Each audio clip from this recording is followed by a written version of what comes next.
Gong maguru gongso tata kadya butula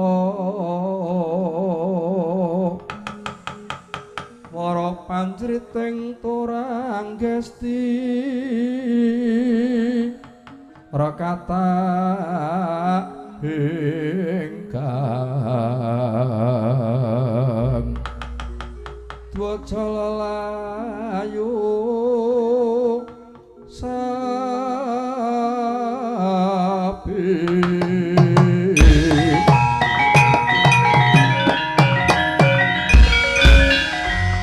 iki menungsane kowe sing tak goleki sencaki undang apa Bambang Swatama kowe sing nempiling Sudarmaku Rama Penemban Durna kuwi pendhita pujanggane wong sak negara Ngastina disembah dibukteni diajeni lah kok dening dapurmu sak geleme dhewe kowe nempiling sak kayange yen kowe ora trima arep apa yen kowe ora trima kowe arep apa kuwi pujangga brahmana pendhita mongko sing jeneng pendhita kuwi derajate padha karo ulama derajate padha kiai padha santri walak-walak menungsane nadyan pendhita kaya watak wantune Penemban Durna merga ora kena digawe becik ucapi mawa racun mawa wisa nadyan brahmana pendhita ora kena diajeni ning nadyan wong cilik nadyan namung tani merga jujur lan temen pakardine nadyan wong cilik wajib dibuteni wah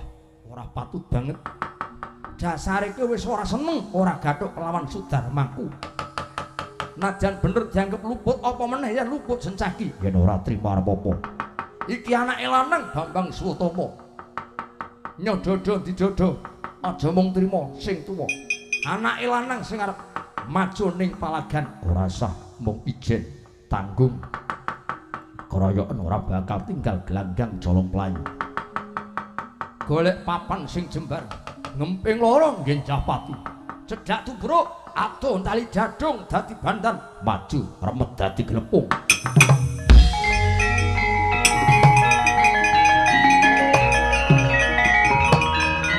apot mudar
langsar kowe.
Mboten trima. Mboten trima wong niku anak kula kok di nggih. Mesti wae weruh bapakne diajar kalih Sencaki anake lanang mesti mboten trima. Niku jeneng sing jeneng bosah iso nyuwargake wong tuwa niku nggih kaya anak kula Suwata Tama. Ning meksa kalah. Perkara kalah niku adiling Gusti. Wong niku pun berusaha pun budidaya nggih ta. Kula nggih pun lenjo panjapu le nyangoni Aji Jaya Kawijaya pun mboten kurang-kurang. Ewa semono niki kok kalah mungsuh kalih Sencaki niku pun jeneng lumrah. Lumrah Swatama kalah mboten. Lumrah sandangane wong urip niku apes, ina, dosa, luput niku sandangane wong urip di. Yen ngaten kula tak perintahke Kurawa supaya nyekel Sencaki. Mboten perlu. Lho kok mboten perlu. Yen ngaten sampean lembelani angger seja mung kandhek wonten lair. Mboten dumugi ning batin. Sampeyan niku patih ning patih bodho. Gak ngunekke patih bodho. Ijazahane mesti aspal sampeyan ketok asli ning palsu. Nggih mboten asli. Nek sampeyan patih pinter kudune niku ngerti lelakon sing gumelar niki. Napa sebabe kula kok mboten pikantuk Kurawa tumandang nyambut gawe. Mun cukup anak kula Swata mawon. Perkarane nggo ngetokke dharma buktine Steja kalih Angger Kresna niki supaya sing pratanding niku Wadyabala Traju Tresna mawon. Dene yoga-yoga kula Kurawa mong kari lenggah keplok senggak kalih dahar majid munjuk yen wonten. Lah syukur bake pun dipun paringi daharan lajeng didahar nggih. Didahar. Pengin sampean nggih. Lah mila niku niki sing tumandang men Wadyabala Traju Tresna mawon. Ngestina mboten perlu. Mung kantun ningali saking katebyan mawon. Muga-muga le ndonga Steja le perang niku menang. Nek menang wajib dibotohi. Pamriye iso nggo gawe kekuatan Kurawa. Ning nek kalah tinggal melayu, tinggal mundur. Niku jenenge bata ora tanggung jawab. Monggo sing jeneng bata tanggung jawab menang kalah niku dikukuk prau dibelani. Pun di wektune saya dangu iso ngangsek dipirsani diawati saking katebyan. Madya Traju Tresna. Wadyabala Angger Steja mawon sing tumandang supaya mungsuh kalih Sencaki mungsuh kalih Punggawa Ndarawati. Kurawa supados ningali saking katebyan kemawon dijuni.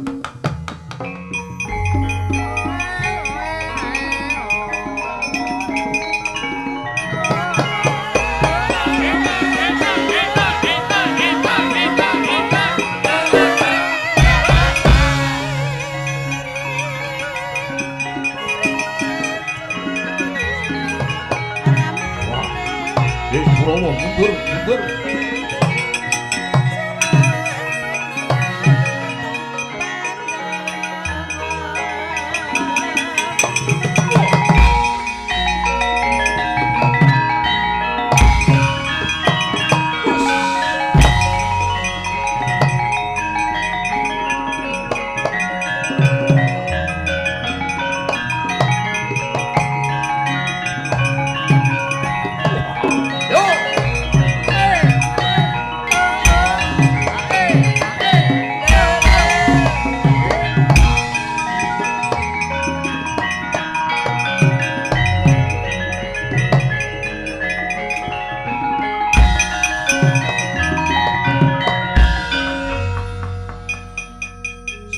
ketena numbul gadanira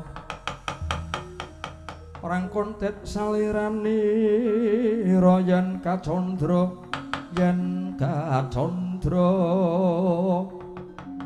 setyaniku garwanira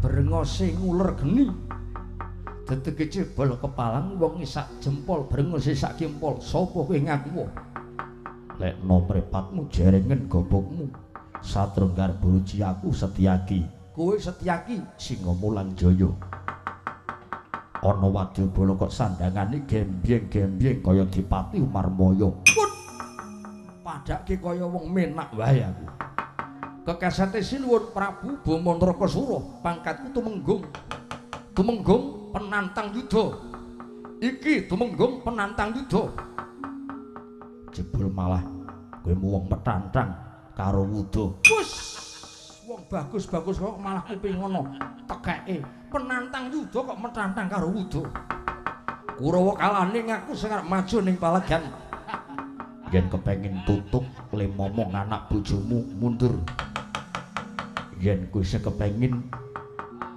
plesir isih kepengin klinong-klinong prayogane kowe mundur takoni janji bodo pancen aku numpak bandulan karo putuku ning aku seneng kok kowe ngerti Sencaki ngerti wae iya wong kondang gembelo mestakamu sak kenteng gedene kowe kongas kowe gendong nanging kowe durung karangsa ngalahke kridaning tumenggung penantang yuda rasaku kan gunem sing tanpa guna magao dadamu sempal-sempal sawurunga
Jan nabrak-nabrak mboten napa-napa.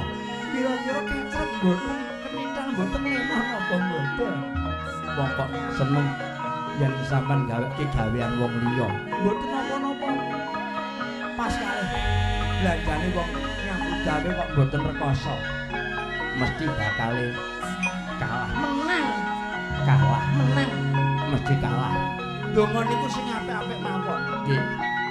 Donga sing apik niku muga-muga dijabahi nek ngucap ala nek nganti katemahan sampean cilaka mun jam pinten mun jam 1 cekak-ceket santai mawon disantai mawon lho kok santai pripun niku mesake angger setuju Bamandrakasura bata iki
Mudah.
Jagra urip aneng jagat pegat dari sedeng katon maltuk-maltuke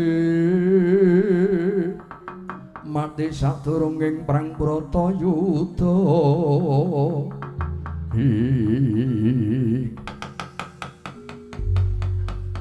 ngaturaken ketiwasan Paman Sedaki kula nyuwun pengayuman kula nyuwun biyantu Anggir Antarja panjenengan tanding mangsaipun nanggir steja kasinggan mekaten Paman Haryo ketiwasan kula dipun damu dening Kakang Steja dayanipun benter ngungkuli mawa bathok kula badhe majeng wonten palagan kula dipun jambak dipun dugang satemah dawah kalenggak kula nyuwun pengayuman Paman Sedaki Anggir Antarja kula aturi mundur.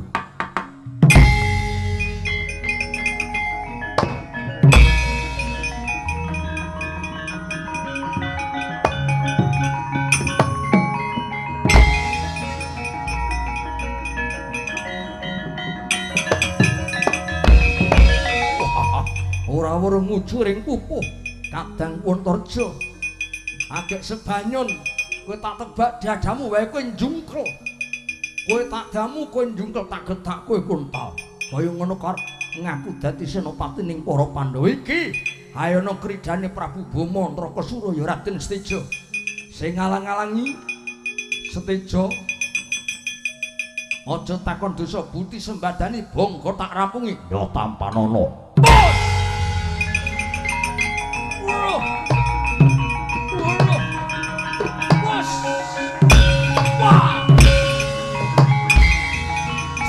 Saki!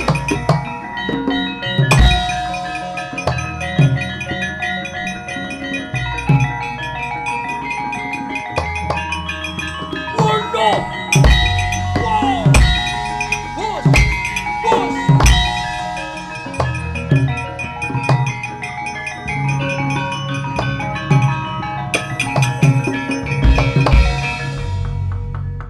Ora sumbut darune umuk ora sumbut karo swarane tak tempiling pisan bae tiba jungkel najan ge anak ratu ning aku ora wedi yen perlu kandhakno karo bapakmu kon maju mrene sandhawe tak rampungane aja mung trimo Steja tampanana kaya ngono ora tau pas kok yo ora isin-isin kandhakno karo wong tuamu kon maju ning palaganmu sesecaki ora bakal tinggal gelanggang colong pelayu anak ora bener kok dibelan menungso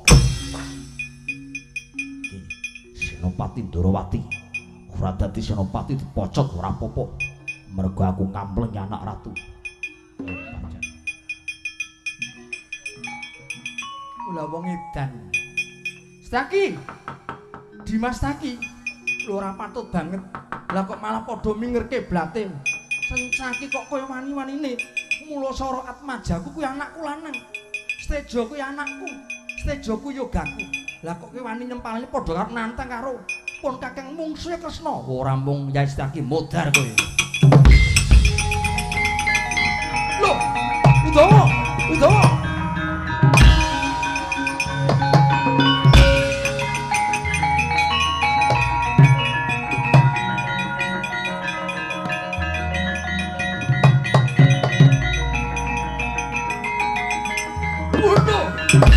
No,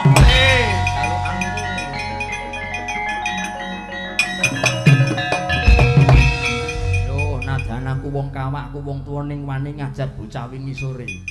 Dudu perkara kok abdi wani karo Ratu Gusti ning merga iki anak ora bener, aja didombani.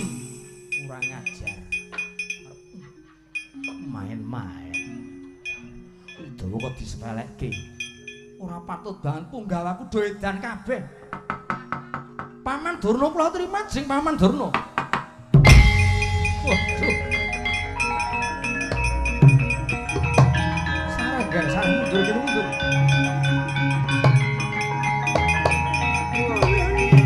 Lenggah-lenggah.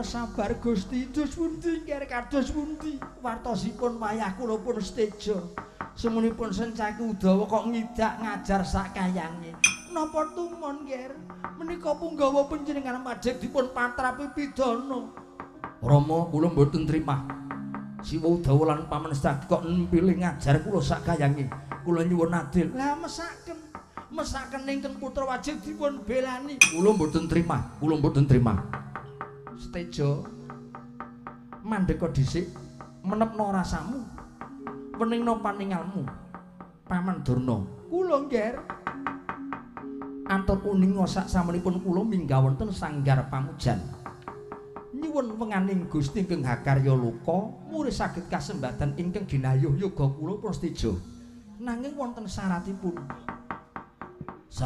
menapa Kanjeng Rama syaratipun menapa nggih menawi yoga kula steja saged nampi kanugrahaning Bathara wujudipun inggih menika Wahyu Topeng Waja menika ingkang saged kasembadan Paman Durna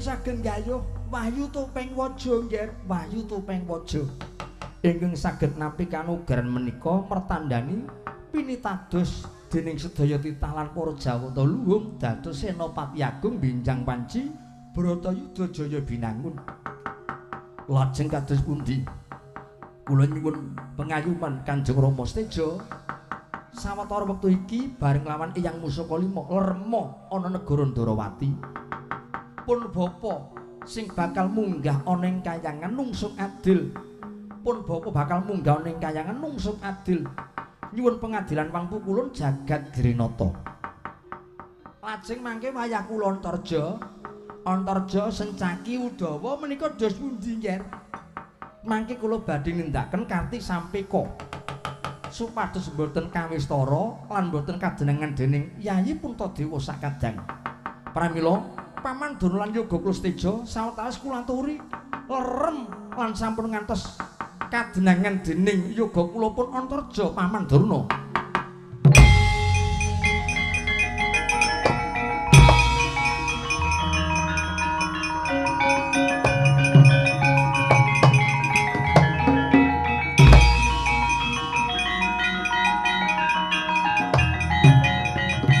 Antarja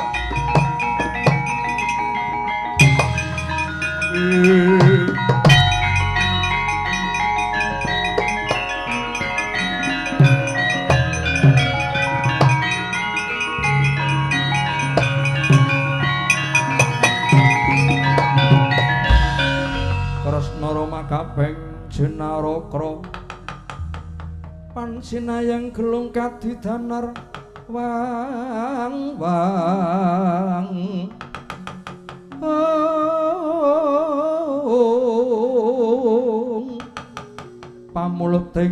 Cakra kang kumideraning asta pangreksaning jagat raya